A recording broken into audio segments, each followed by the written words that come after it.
the mysterious, the unexplainable. That is why you are here. You believe there are such things as flying saucers, Colonel? What plan will you follow now? Plan 9. Plan 9 deals with the resurrection of the dead. Have you attempted any of this plan as yet? Yes, Excellency. Welcome to the latest episode of the podcast that wouldn't die. I'm your host, Kevin. With me, as always, is Aaron.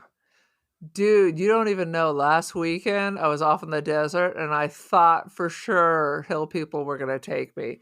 It was pure the hills have eyes. Just saying. Just saying.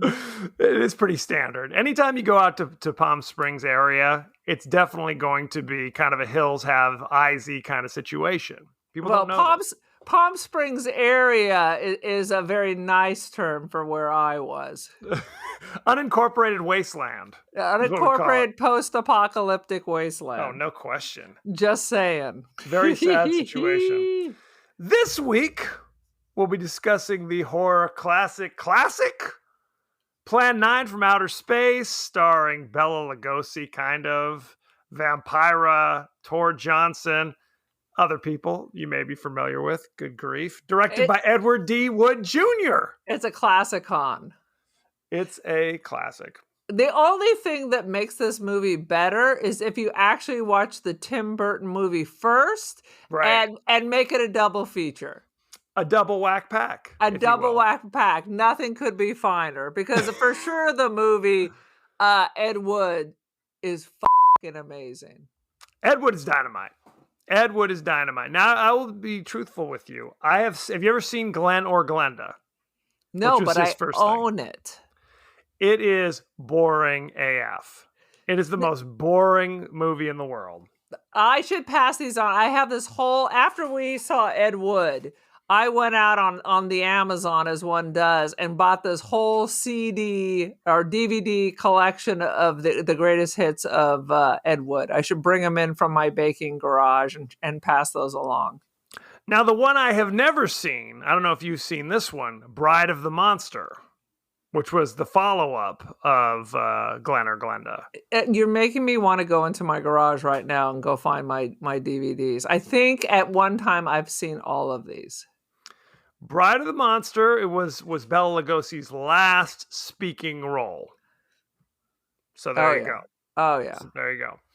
I was going to tell you that I was homesick. Not really sick, but I had like a doctor's appointment. Sick of working. So I sat back and I proceeded to watch all the remaining Planet of the Apes movies, because we did the first one, sweet Jesus, however long ago, and I'm like, you know what? I'm going to dust these bad boys off. Now, I want to be clear. We're talking the original quintuple. I mean, quintilogy? I don't know what it is. Quintilogy. Oh, my God. Yes, you got Beneath the Planet of the Apes, where Charlton Heston's like, I'll be in 5 minutes of this movie, and is clearly mailing it in. Yep. Then you got Escape from the Planet of the Apes. Roddy McDowell and Zira are in modern day 1972 Los Angeles, doing their thing. That's the one where their baby is killed. That's one. Well, because of evil Eric Braeden from Young and the Restless. Oh, Victor Newman. But thankfully, the kindly Ricardo Montalban takes their real baby into his circus and gives them Khan? This is 12 years before he was in Wrath of Khan. Oh, so there you go. Lord. But this might need to be on our hit parade, but I only remember the first one and this one, and I remember being traumatized when the baby gets killed. I mean, people like Escape because they feel it deals with like social issues and things like that, and it has kind of a sad ending, or so you think. Yeah. But I want real vintage Planet of the Apes, where there's like, weird dwellings where the apes live and things like that. I don't need to see, like, literally there is a montage where Cornelius and Zira go try on new clothes. It's like, suddenly I see. I don't is there some that. Skinamax? Are we seeing them getting busy and making this baby? You do know. Thankfully, Zira's pregnant in Beneath the Planet of the Apes. So there you go. Mysteriously. Well, not so mysteriously. So then after that, you've got Conquest of the Planet of the Apes, where it's now in the near future of 1991, where now no one has pets anymore. They have apes instead because all the dogs and cats were wiped out. I'm not sure I've seen that. It's a good one. Then the nadir of the series, if you will, is Battle of the Planet of the Apes, which takes place soon after the nuclear war, where the evil ape gorilla named Aldo, played by Claude Akins, if you remember him from Sheriff Lobo. Yeah, exactly. Good times. Anywho, this is neither here nor there. But wait a minute. Why would you have a battle after the conquest? Wouldn't you have a battle then the conquest? If it's been conquered, why is there a battle? Well, because as you know, the Conquest literally just takes... What's funny is I found this out. Conquest of the Planet of the Apes was filmed at UC Irvine. No. So they basically conquered UC Irvine. So that doesn't constitute the entire planet, sadly. So womp womp. Did the Irvineers set up a good fight? Not too much. Not too much. I hope they had accents like the Californians from Saturday Night Live. Is that? And then that's what they did. The 880 to the. That's what they did. The 880. Okay, that's the Bay Area. I'm drifting. I don't even know. I'm many strokes. Who knows? Who knows what's going on? Anyway, let's jump in to Plan 9 from Outer Space. Aaron, give us your 30-second synopsis. First of all, I want to address the fact that I remember watching this as a kid and being so scared and totally missing all the problems. Like, we're so bitter and analytical now. Yep. I remember my favorite thing, because it was always like 10,000 degrees in Palm Springs, is sitting in the back room when it used to be like 2 couches and a TV back there, so mom didn't have to see what we were doing. And I'd sit in there in a completely black room, just watching TVs for 10 hours a day and like drawing pictures. And that was before cable. So you watch whatever the hell. It might be Wagon Train. It might be Plan 9 for Outer Space. Whatever shitty rerun Channel 9 out of LA was running. And I remember watching this going, damn, this is scary. And it's now creepy. You Not watch so it now. I'm like, how did I miss this? How did I miss this? So here it is. Here's the basic story of Plan 9 from Outer Space. Aliens have been trying to contact Earth, and we have just been ignoring them. We get their messages, but we think, nah. It's like when you text your friend and you know that they're getting the messages and they're not responding, you get progressively angrier. Well, that's like the aliens. So the next step is we'll send our messages by rising the dead. And they'll just, I don't know, kill anyone who comes by and eventually march to Washington like the January 6th rioters. I'm not sure. That was a little unclear. What is very clear is the male alien thinks we're all stupid and says so. Pretty much all his dialogue is how stupid we are. I wrote that down. Because, of course, it's always the same alien story. We're warlike monsters and we're going to blow up the universe. So it's always a volunteer planet wants to come down and talk to us. So we start shooting at them. That's correct. In the end, aliens 0, Earth with shotguns, for the win. Yes, that is exactly right. I was thinking about, we often tee off on movies such as this, but because it is Plan 9 from Outer Space, I compare it to when I'd play basketball against the third graders. Like when you were 20? When I'm now, basically. It's a sad situation. Where it's you look, we know the quality is lousy and horrendous. We know the acting. Now, I have to say, they're like real actors in this movie. There's like 3 actors who were like pulling it relatively successful. Well, they were relatively successful before or after this movie. Right. Now, the rest and all the rest, not so much. Well, basically, half of the people are, these are my friends, and we're just all hanging out like with our iPhones, and we're going to make a movie. Come on, let's go. That's what it is. This is the whole movie. That is correct. That's how they do. You're right when you say that the plot is kind of nonsensical. It really took me a minute to kind of figure out what their plan was. So you're right. The aliens have come, okay, and they try to communicate with the people somehow through radio waves or something with the government, but because we can't understand them, we are not responding to them.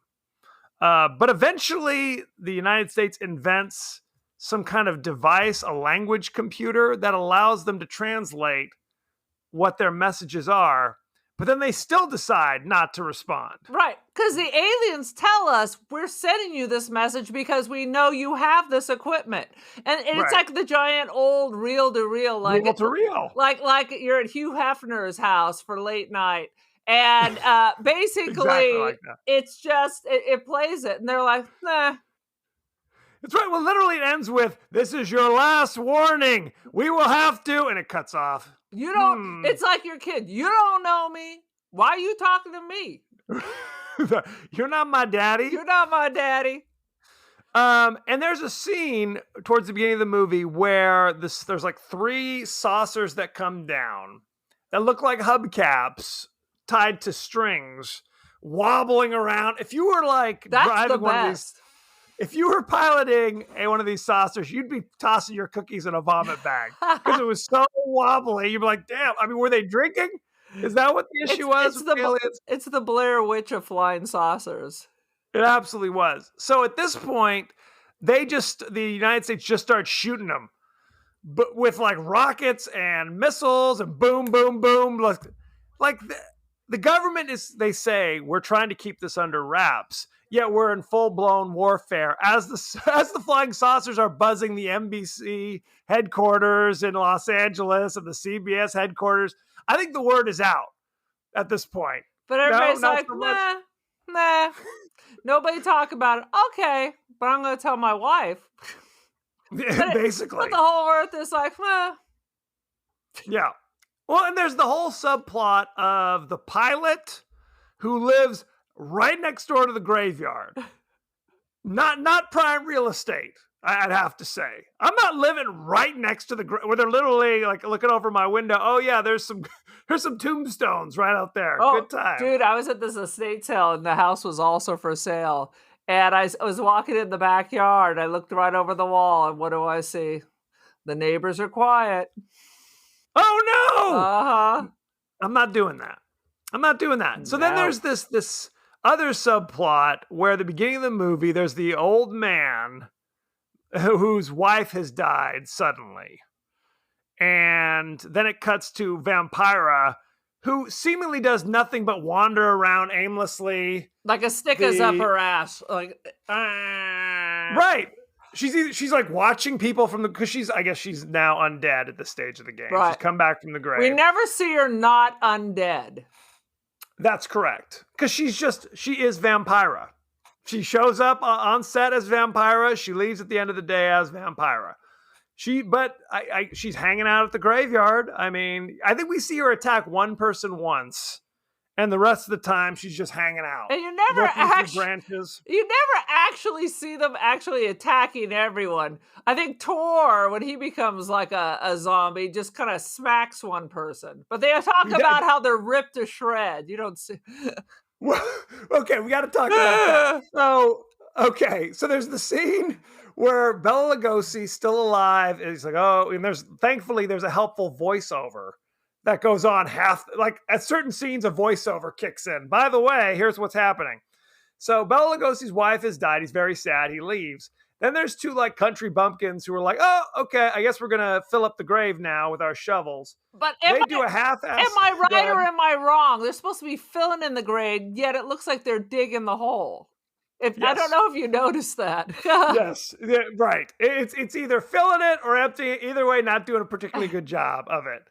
Then you see Vampira come out of the bushes, stagger over. They scream, smash cut to, here are 2 bargain basement mannequins thrown in the bushes. Don't look too close because they're kind of distorted and kind of. They literally look like those stupid ventriloquist dummies, but large size. It was ridiculous.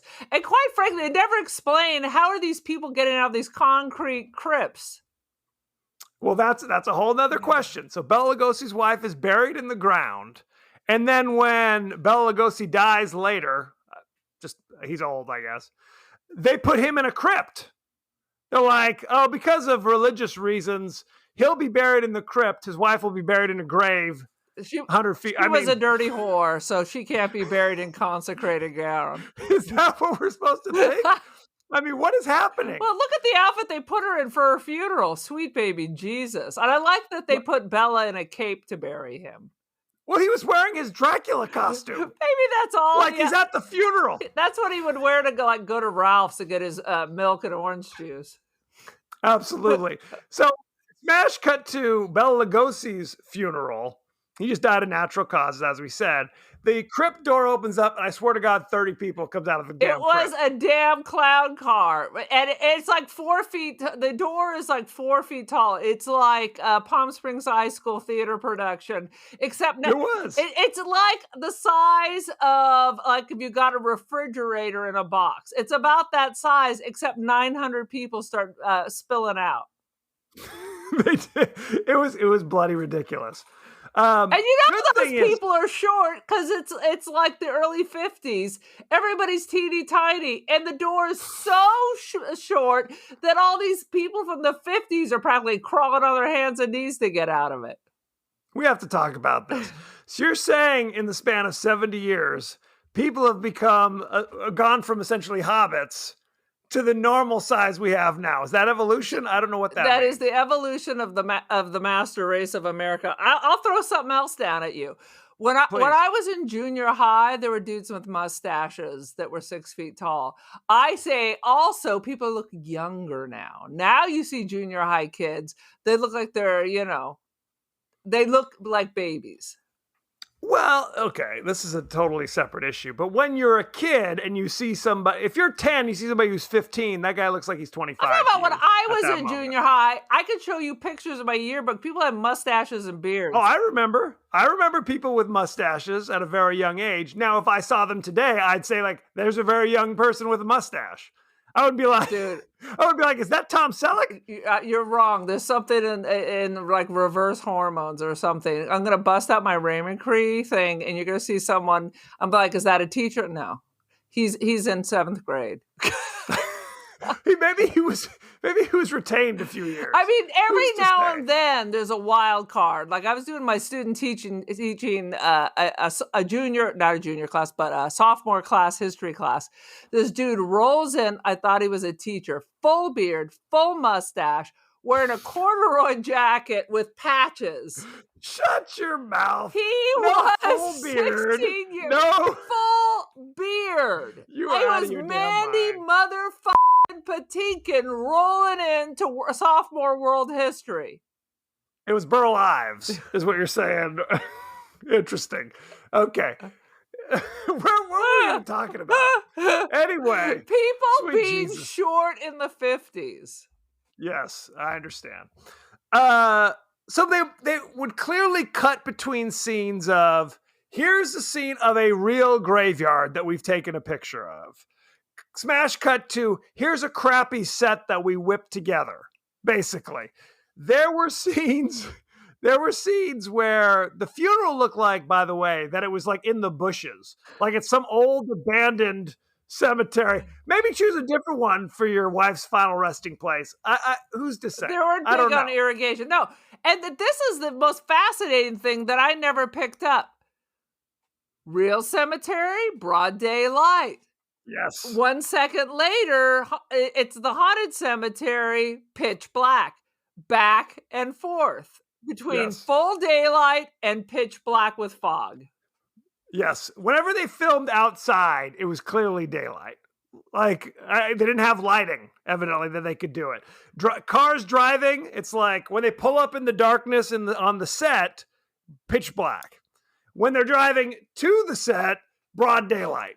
Exactly. It's beautiful. It's beautiful. They're not concerned about these things. Not to mention the set of the graveyard.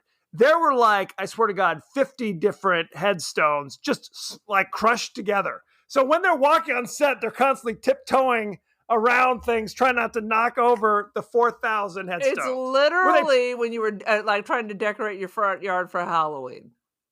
It was. Basically, I mean, the only way this would work is if they buried the graves with the bodies standing straight up. Because that's how close these goddamn things were. It was ridiculous. So, okay. Basically, oh, sweet Jesus. The aliens are the ones who are bringing the dead back to life. Okay? We don't discover that why, and you can jump in. Maybe I'm misremembering this.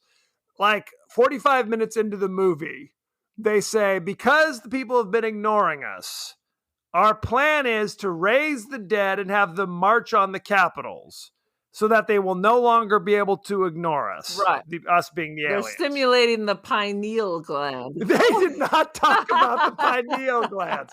Damn you. Eventually, it just grows straight out of your head. Sweet Jesus. Yeah, it makes no Very sense. upsetting. There's no comments about how they raised like 3 people. There's 3 flying saucers. They're conquering the world. They've raised 3 people who proceed to just kill anyone around them, including the aliens. That is correct. That happens on multiple occasions where the aliens like, and by the way, the aliens are wearing like satin shirts. That's the alien attire, evidently. That's how they do in outer space. They're dressed like the Flying Walendas or something. They look like they're trapeze artists, except for their leader, who's clearly wearing some kind of satiny King Arthurian outfit.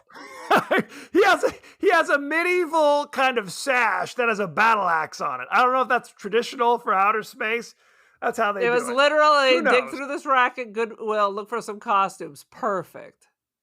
Right. We all need to be So in it's- satin, so it doesn't matter what the emblem is, as long as we're all in tights and satin. Does not matter even a little bit. And again, the aliens look totally human. Totally human. They kind of yada yada. It's like, oh, okay, we're meeting the humans for the first time. Let me turn on the language machine so we understand each other. Everybody's still speaking English. Yeah. I guess it's, there's no When Klingon the being aliens are spoken. talking to each other, it's still English. Maybe they just Right. didn't realize that they all speak the same English and Exactly. breathe the same air. That is sad but true. We meet the police inspector Daniel Clay, played by the immortal Tor Johnson, who's like 6'5", 350, and when he speaks is totally unintelligible. He's fantastic.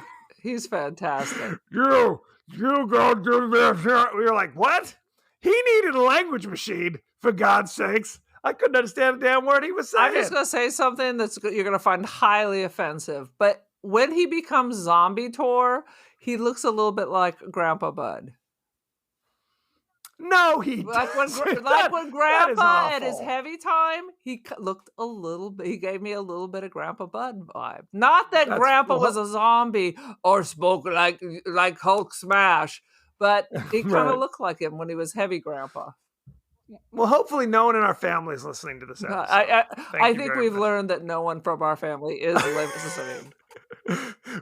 Exactly. That's not a hope. That's just sad Well, reality. honestly, we can Um, test that. Is every week we will say something scandalous and shitty about one member of our family and see if it comes back. That's the test. We've pretty much been doing that anyway, so why change course And by now? we, you mean me. That is exactly what I mean. The opinions of Aaron do not reflect the opinions of the entire show, ladies and gentlemen. Okay, so Bela Lugosi's dead, but That's a he song pops by up. Bauhaus, by the way. Sing it. Oh, from The Hunger, right?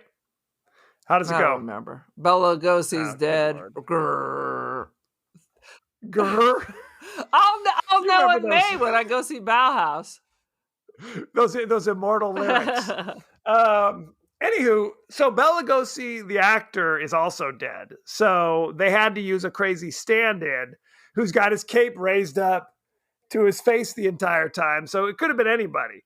Now they say that the actor that they hired, who was actually Ed Wood's Chiropractor. Edward's wife's chiropractor, that he looked just like Bela Lugosi from the eyes up if you put a wig on him. Okay. But again, the cape is covering up. You see part of his forehead. So I mean, who's to say? Could be anybody over there. So there's a lot of scenes where he's kind of lurking around, and then they splice in a scene that's clearly like the same 3 scenes they filmed with Bela Lugosi before he died. They just keep slicing back where he's like standing there. I'm in front of the house now. Now I'm in front of the graveyard now. And he's walking out of the forest at 3 different times in the exact same place. That is correct. Sad, but true. We got about 5 minutes of footage of Bela Lugosi before he passed. So this is our hook. Now, Bela Lugosi's final performance, not to be missed. I totally forgot something.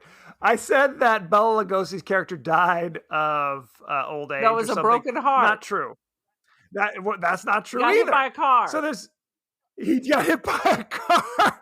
And it happens off screen. So it's because they didn't film that because Bela Lugosi's already dead. So Bela Lugosi is like outside of the house and he's looking sad and he walks off frame and then you hear tires skidding and someone scream. Ah! Smash cut to grave. Now crypt. He's dead now. So amazing. He was so upset that he could not look both ways when he crossed the street, evidently.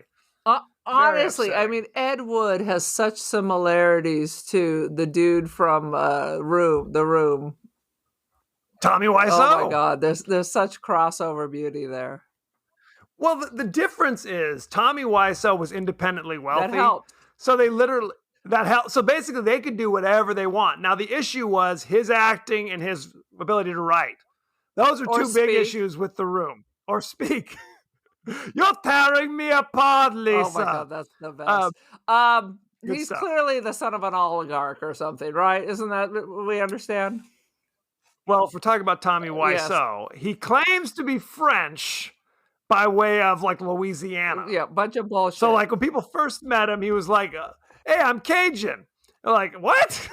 That's not like any kind of Cajun accent. So his name's really not Tommy Wiseau. He spent time in France. Wiseau is French for bird, by the way, in case you wanted to know that. You. From our book club, they lived on Wiseau Street because it was the street of the birds. So there you go. Anywho. I mean, the book we're reading now, the Irish story? No, the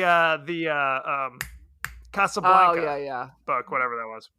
Anyway, people don't know what the hell we're talking about. Doesn't matter. Join in. Yes, exactly. So Tommy Wiseau's got a checkered past and history. Edward D. Wood Jr., Ed Wood, had no money. So to make this movie, he had to borrow money from the Baptist Church, which is where they got their main actor, Gregory Walcott, who was actually already an actor. He just happened to attend the Baptist Church. So he's like a real actor. And later, we're going to talk about him later. I saw him in things in like the 70s and 80s that were like real Hollywood films. Right. I mean, he wasn't so bad. I mean, there were clearly people that were just rigid. And then there's clearly goofballs. But for the most part, it's about 50s quality acting. Well, and what's interesting about this movie is it's clearly meant, because this was made in like 58 or 59, something like that. This is well past the Universal, old like black and white films like Dracula and Frankenstein and things like that. Right. This is past that. Now, I think Creature of the Black Lagoon came out a couple years prior to this. So there was still some kind of vestigial traces, okay? But this was clearly the kind of movie he hoped to make. He just didn't have the talent to do so. You know what I mean? It was like, there's the scene. They had no money. I mean, even the money they got from the Baptist Church, which eventually was supposed to go towards making a series of Bible-related films. Basically, even then, the production quality was so lousy. When they're on the airplane, okay, there's Gregory Walcott is flying the plane. It's clearly like just a weird piece of wood. It's a piece of like plywood painted black, and that's supposed to be like how you steer the plane. They're just holding this little right. So lousy. It is horrendously bad. And they would use just curtains, like throw a curtain up. And evidently they used the same curtain 3 times, and it was literally a shower curtain. And one time it was used as a shower curtain.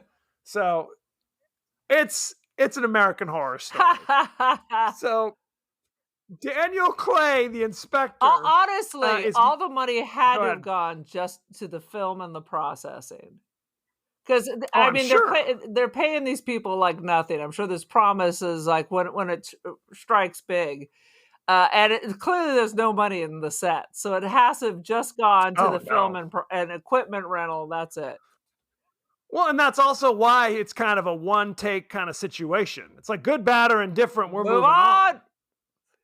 Right. I mean, because film, well, nowadays you can make a movie digitally for really cheap.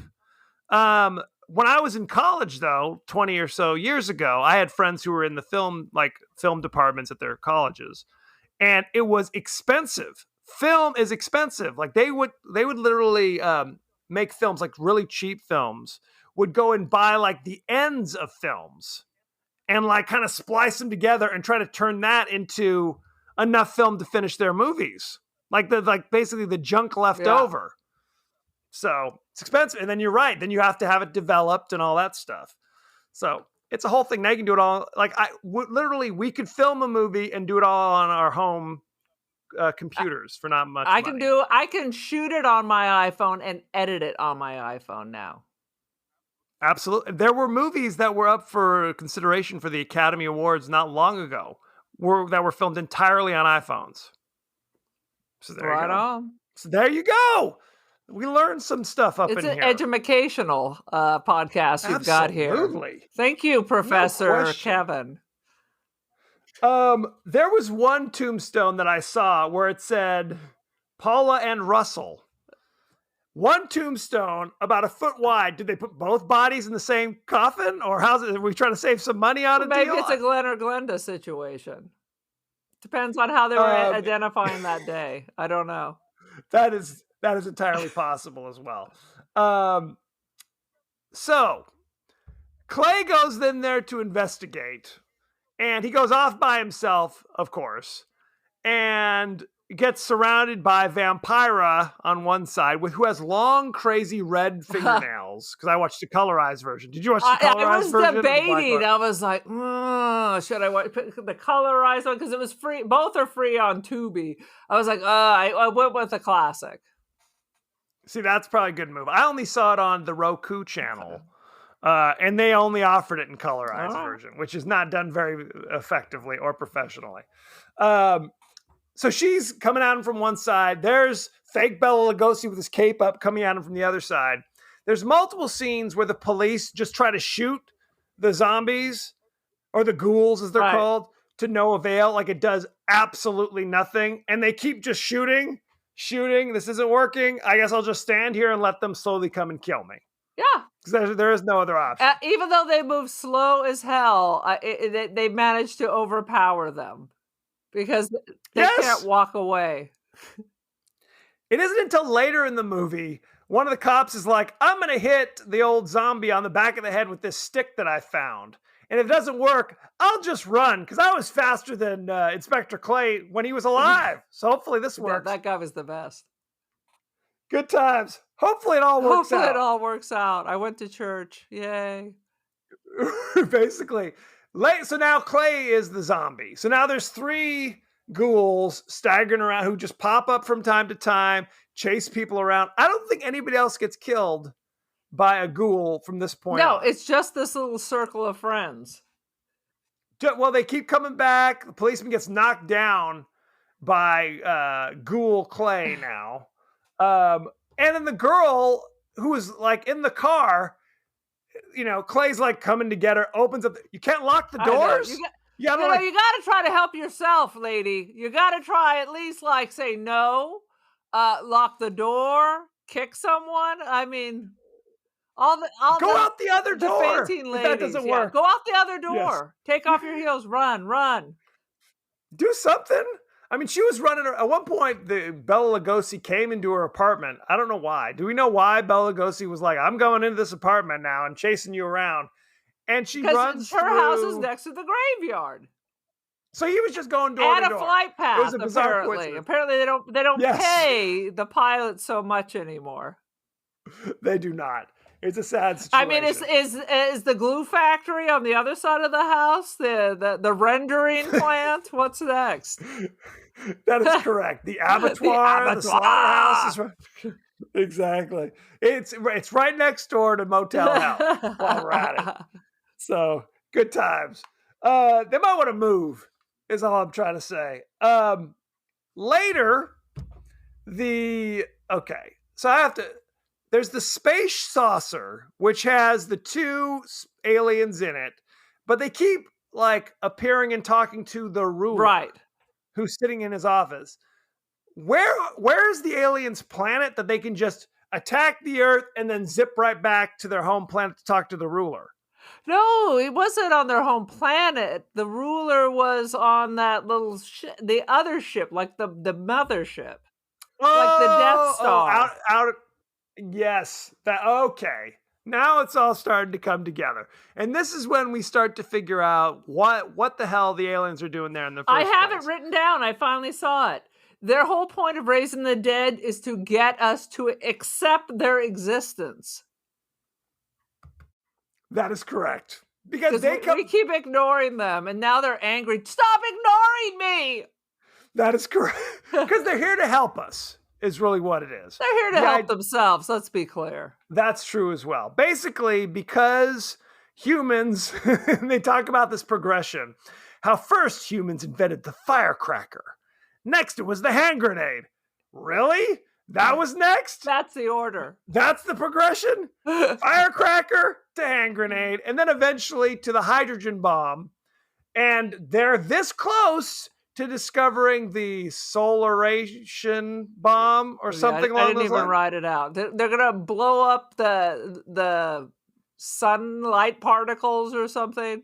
That's correct. So are we to assume then that the aliens are in our solar system? Are they just tucked away behind the moon, or? Unclear.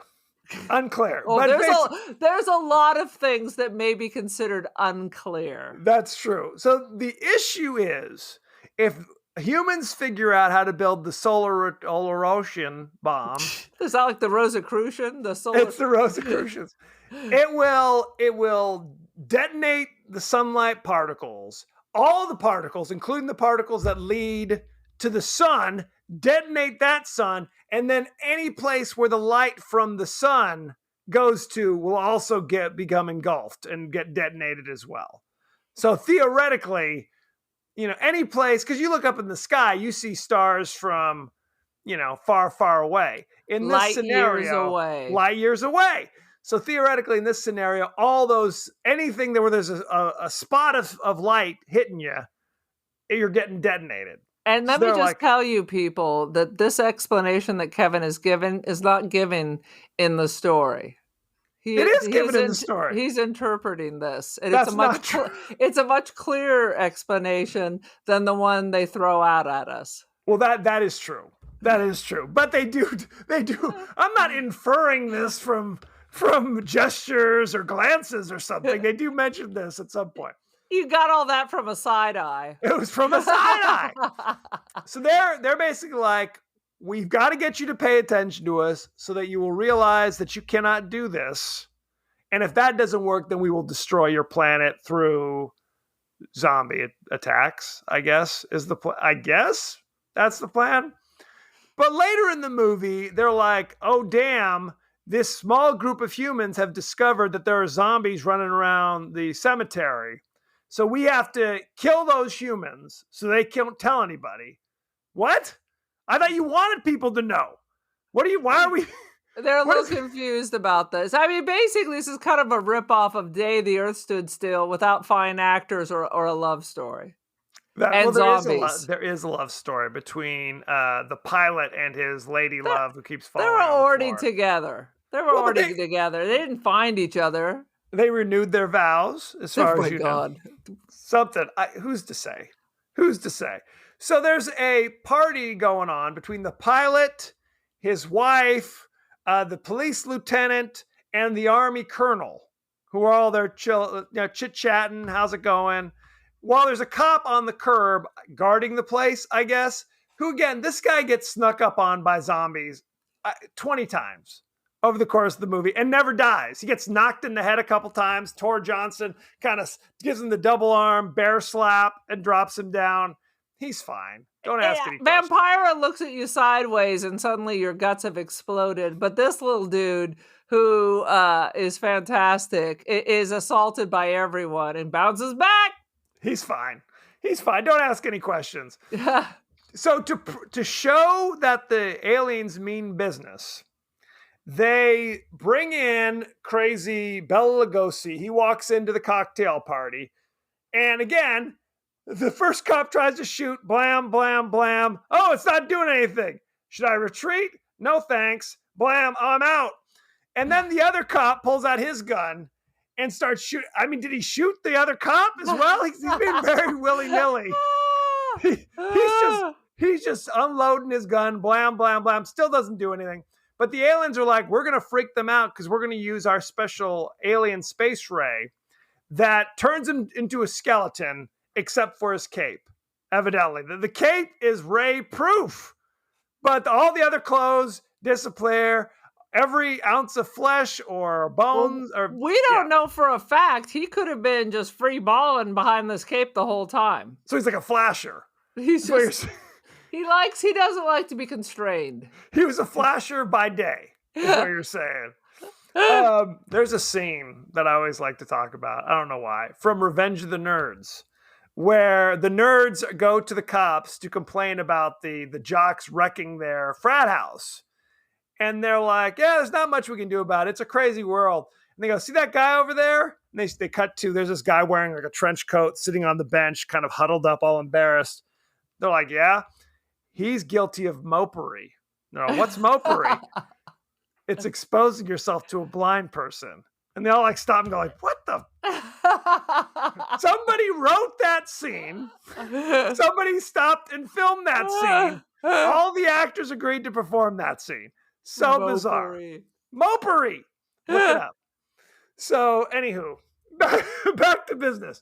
Speaking of the cops with the guns, if you're watching, there are multiple scenes where the cops have their guns out, fingers on the trigger, and then just scratch their head with it. That dude was scratching his head. He was using it to point things out. I think that he just put it in like a pocket of his trench coat. He did. Well, at one point he pointed the gun at his buddy. He says, "Hey, you go over there," and gestures. It's just like, really? With a finger on the trigger. Finger on the trigger. My God, it's a wonder anyone's alive. It's a wonder anyone's alive. And then there's at one point they're by the car when they were locking the girlfriend in, and the same dude must have had 55 guns, and his pockets are full of pistols. You got a gun? Here's a gun. Here's a gun. Gun for you. You get a gun. You get a gun. You get a gun. So in the 50s, did they just have like a box full of like handguns just in the trunk? And I find it hard to believe cops would be like, here, take a gun, citizen. Is that how we're doing it? Well, especially after we have the military shooting surface to air rockets had no effect. We've just unloaded everything we have at this guy's, but by all means, let's get some more guns. Right. We've already established bullets do not kill the ghouls. Maybe if you could like shoot it like 100 times and then maybe the arm will fall off. You could piece it out a little bit at a time, like carve it off. Like at the carnival, basically, you just have to shoot. Slice by slice. That's what you got to do. It's very sad. Yeah, they've established that their only weakness is if you happen to find a stick on the ground. Then that instant death is what we've established. If you hit him in the pineal gland. If you hit him right in the pineal. Oh, God. So then the gang goes to the flying saucer, which has landed in the graveyard. And they walk on in. And this is when we discover the whole plot and the alien goes like, your stupid brains. I've written it down. The alien dude is very agitated and hates us all. Stupid, stupid, you fool, you idiots. That's all he says over and over. He's very insulting. But the best is, all right, go ahead. I'm jumping ahead. No, go for it. We're just flying all over the place. So at one point, all the people get on the spaceship And then Zombie Tor is bringing in love interest. The little cop dude gets left behind. And then they literally start fighting, breaking off chunks of the actual equipment of the spaceship to bonk each other on the head, like Larry Fine or something. I don't even. Yes. You're not going to need that later, like when you want to fly away. Yes, they have the aliens at gunpoint, and they figured out how to open the door. But spontaneously, a bar brawl breaks out. Where you're absolutely right. They're smashing into stuff. Smoke's rising. The alien lady, she's just like, "Hey, we're gonna take off any minute." As smoke is filling the place, flames. It's like, I don't think I'm flying this thing at that stage of the game. I think we're gonna get off here. No. Not to mention that the alien, it looks like he weighs 90 pounds.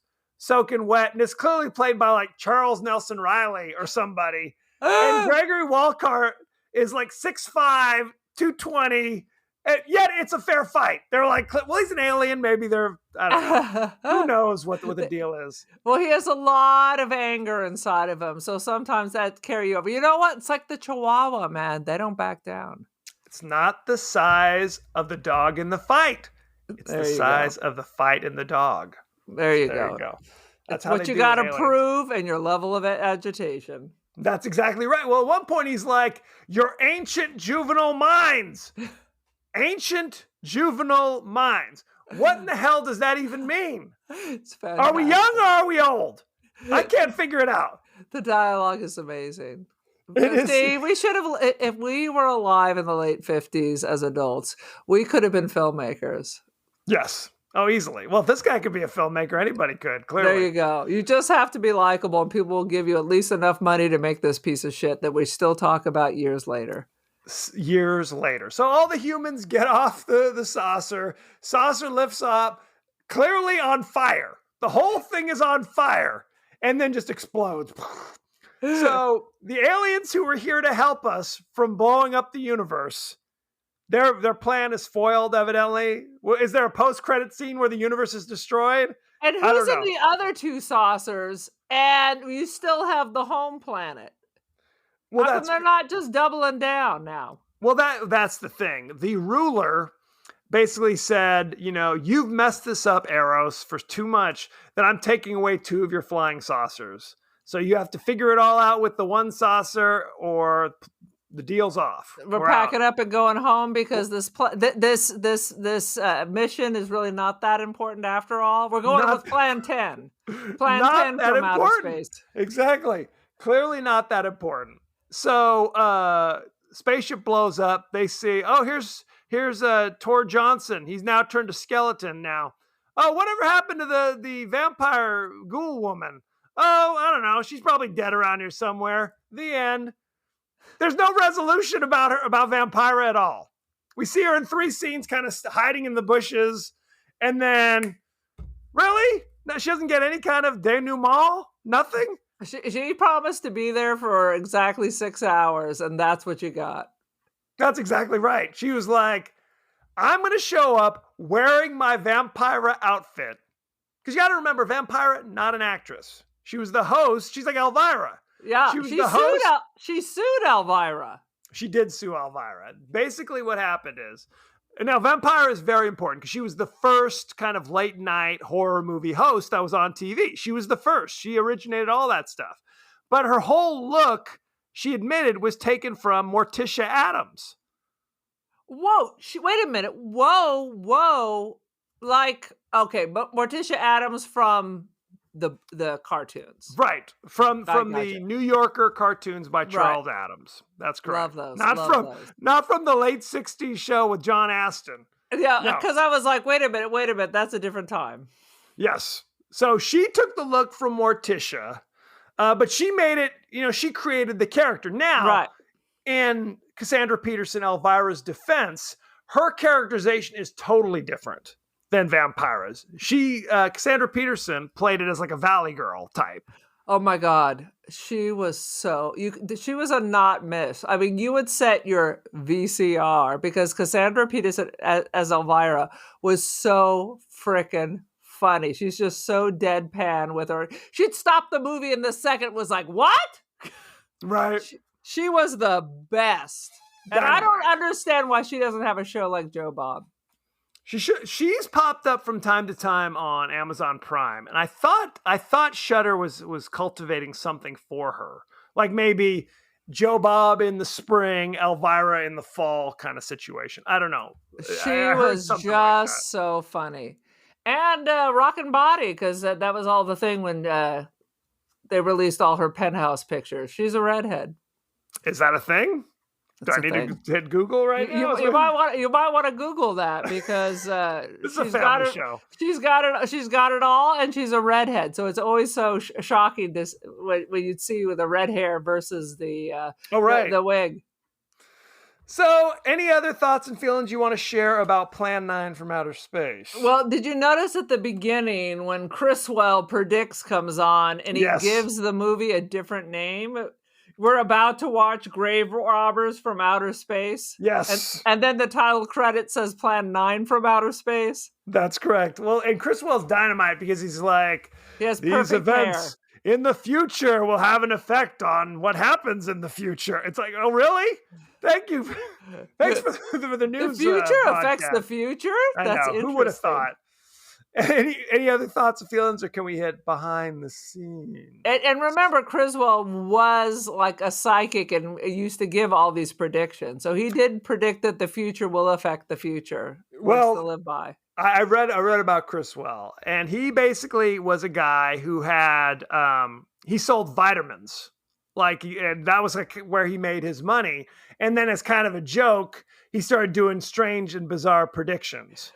But he never claimed to be psychic. He just made predictions. He was just like, I'm going to make predictions. Although Mae West swore by him. She thought his like he was Nostradamus or something. Oh But my, yeah. love it. But he was he was friendly with Ed Wood. Ed Wood's like, hey, and this is behind the scenes. Chriswell wrote all of his own dialogue because he thought the stuff that Ed Wood wrote was horrible. So and he had he's the amazing narrator. hair. He had amazing hair, like a strange curl and a wave. Little thing. It was very complicated. That's how they did it. Yeah, I don't have anything else to say. Behind the scenes. Yes. The detective who points the guns at himself, at each other, did it deliberately. And he did it to see if Ed Wood would notice. He did not notice. Womp, womp, I love the part womp. where he just takes the gun to his forehead and just starts scratching his own head with the He had gun. an itch. What? Like we said, this is the final film that Bela Lugosi was in, but they were actually took old footage for something else that Ed Wood was going to do because Bela Lugosi died suddenly. But he managed to use that little bit of footage as kind of the seed to try to attract investors. But you got to remember, Bela Lugosi, I mean, he was 30 years past his prime. Right, Something right. ridiculous. I mean, again, he hadn't been like a big movie star for quite a while at this point. This movie played for years in relative obscurity until Michael Medved wrote a book called like The Worst Movies in History and listed it as the #1 worst movie in history. And then it became kind of Which, cult frankly, I mean, you could say it's the worst just because of the technical aspects of it. Because for sure, there are worse movies than this. Absolutely. This movie's not boring. Yeah. It is not boring. I mean, there are movies, in my mind, you could clearly the quality of the film is not spectacular, but it's not boring by any stretch of the imagination. Right. You can sit down and watch this movie and have fun with it. You know what I mean? We've seen movies where like, moving on. Yeah. That's for not sure. this movie. So it became a cult classic. Again, because it is kind of fun to watch. Truly. Yeah. Because there's just so much, there's so many continuity problems. There's so many problems with it that it makes Yes. it entertaining and funny. You're like, what the hell? What were they thinking? Right. Oh, no question. Well, because it's that kind of thing where it's like, we don't have enough money to do 15 takes.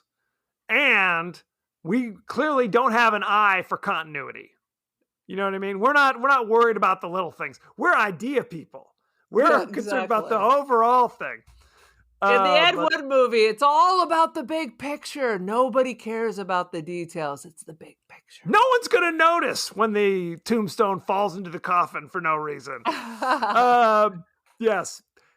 Mila Nurmi, who was Vampira, although it's funny, is so the actress was Mila Nurmi, but she's credited as Vampira because she didn't want to be known Right. as the real person in this movie.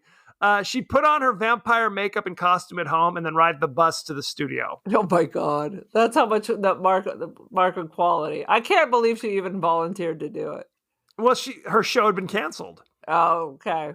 Yeah, so she was like, "I'll do what you need," but she wasn't thrilled about it.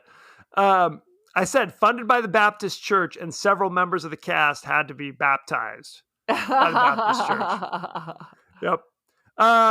Mila Nurmi, Vampire, was paid $200 for her appearance in the film, and she insisted that the character be mute because she did not care for the dialogue. And they talk about that in Ed Wood, where it's like, that's why Tor Johnson has so many lines, because Bella's dead and Vampire's insisting on being mute. So even though Tor Johnson is just a mumble mouth, but that's also why they kill him quick. They're like, you know what, moving on. So many beautiful. The backstory is as good, if not better, than you have than to the see story. Ed Wood. Absolutely. If you haven't seen Ed Wood, you've got to see it. It is It's a dynamite. masterpiece. The flying saucers were not hubcaps or paper plates. There was actually a model kit for flying saucer model kits that they just built them with glue and plastic and Like good times. Ravel with like the crazy mystery hot rods and stuff. That's right. That's how they did it. Gregory Walcott read the script and he told Ed Wood that it was the worst script he has ever read. And he reluctantly signed to do it anyway. He says, "What else I gotta do?" What else is going on? Let's see. Joanna Lee, who played the female alien, disowned any involvement in the film in later years. It's Did a lot she of go people on? being like, Did she go on to do stuff? she was primarily a television writer. Like she wrote episodes for like Gilligan's Island and things like that. But yeah, this was not the springboard people were hoping for. Let's see what else. The screenplay was written in less than 2 weeks. Clearly. Not a surprise. Not a surprise at all. Very sad. People were upset that he had used that film footage of Bela Lugosi for this film because he was dead and couldn't give consent. Right. But Ed Wood saw it as kind of an homage, a final monument, a testament to his friend Bela Lugosi. And let's face it, he would have given consent if he was alive. Oh, absolutely. He had nothing else going on. You Yeah. got to pay them bills too. Yep. I think that's all we need to know. Should we talk about the cast? Please. Well, first of all, let's talk about Ed Wood, the writer, director, producer. We talked about he's primarily known for Plan 9 from Outer Space, Glen or Glenda. He wrote something called Jailbait, Bride of the Monster. The jailbait sounds like some kind of Russ Meyer situation. It's something. Let's see. Okay, the cast. Gregory Walcott played Jeff Trent, the pilot. You know him from Plan 9. He was in Every Which Way But Loose. He was in a bunch of Clint Eastwood movies. Absolutely. He was in the Eiger Sanction. He was in Ed Wood. He did a cameo in that movie as well. We're going to have to watch Ed Wood again. Yeah. He did a lot of cowboy stuff prior to this movie. He was never a huge star or whatever, but he was clearly a working actor, Okay. not just old crap. Tom Keene played Colonel Edwards. He was the primary military guy. He was another guy who had a huge career as a cowboy. Like he was in, what else?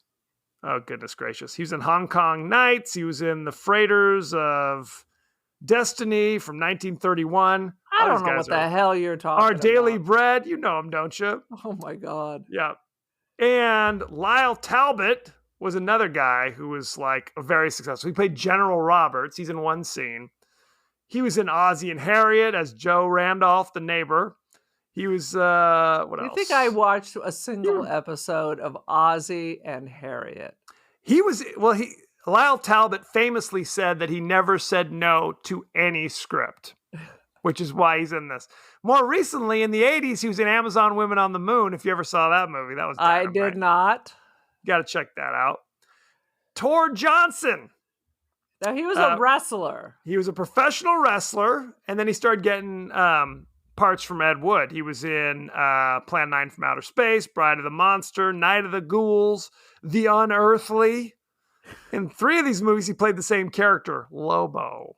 You know him, don't you? And what's interesting about Tor Johnson is that his face inspired a series of Halloween masks that were big. The crazy masks were huge. Interesting. Yeah, poor no poor Tor. I'm sure he didn't get a nickel of that. It's a very sad situation. I think that's... And we talked about Vampira. You know her from Vampira. No, Vampira we don't know her. and Vampira. And Yeah, of course... If you're 80, you might know her. You remember. And I think that's about it. Bela Lugosi obviously was filmed posthumously. Dracula, Black Cat, Island of Lost Souls, which is a remake of what? Do you know the answer? Island of the Lost Souls, the Island of Dr. Moreau. That's it. Very Boom. Good. Boom. Look at you. You can't fool a fooler. Glenn or Glenda, he was all over the place. He was actually in The Wolfman, playing the gypsy, which the Roma, Yes, the yes. Romani, who was actually the initial werewolf who bites Lon Chaney Jr., who then becomes the titular Wolfman. But I gotta tell you, except for the gypsy folks, that's a terrible movie. That's the worst I don't think of it's the bad. monster movies. You got Lon Chaney Jr., you got Claude Rains, the Invisible Man, playing his British father. Lon Dude, Chaney Jr., I love American. Claude Rains. Yeah. Yep. Good stuff. I think that's all we need to know about that. Shall we talk about the rating? All right. I'm ready. Plan 9 from Outer Space currently has a 66% fresh. Crazy.